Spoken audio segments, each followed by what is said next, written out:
Daddy Legend sa ano, Marilaki. Solo lang ako eh, silang dalawa. Kami, dalawa ito. Bumibili kami ngayon ng prutas. Pinapakyaw, inuubos. Yun, napag-usapan na nga namin dati yung kamahalan ng gas, kaya tayo mga bikes namin maliliit. Tapos nawala na yung 400, no? Yung ano, no?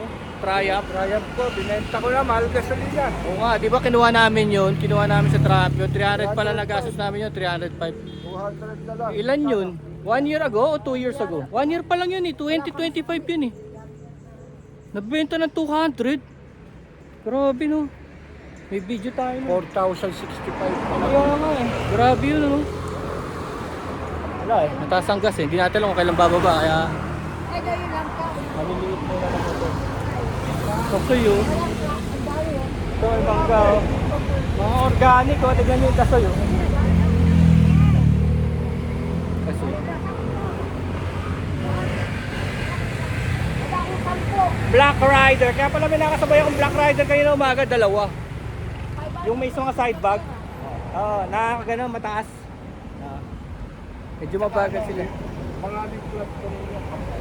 Hindi ko alam. Sayang, wala pa naman ako magawa. River crossing. Yun, Daddy Legend still riding. Alam nyo kung anong oras ngayon? Alauna ng tanghali. Ito yung Daddy oh. Nagulat nga ako na nakita ko sa Sakali. Sabi ko, grabe Daddy. Nakita ko kayo eh sa ano? Yung sa may pagdaan nyo sa Shell Buso-Buso, nakita ko na kayo. Oo. Kala ko nauna na kayo. Sabi ko, sila Daddy oh. Dalawang ilahan na yung ano, inaluhan namin. Ano ba ang mga sasasa dyan? Ito? Ah, ganito. Eh yung kasoy, hindi mo din. Kaso. Kung nahanap ko yung video. Ano lang naman yun, kinakagat lang naman yan, di ba? Hindi naman talaga nilulo no? Maasin naman pa ko yun. Tapos yung buto niya, pag sinunog mo, parang nakakamatay sa manok. Sabi nila. Sabi nila. O, ito.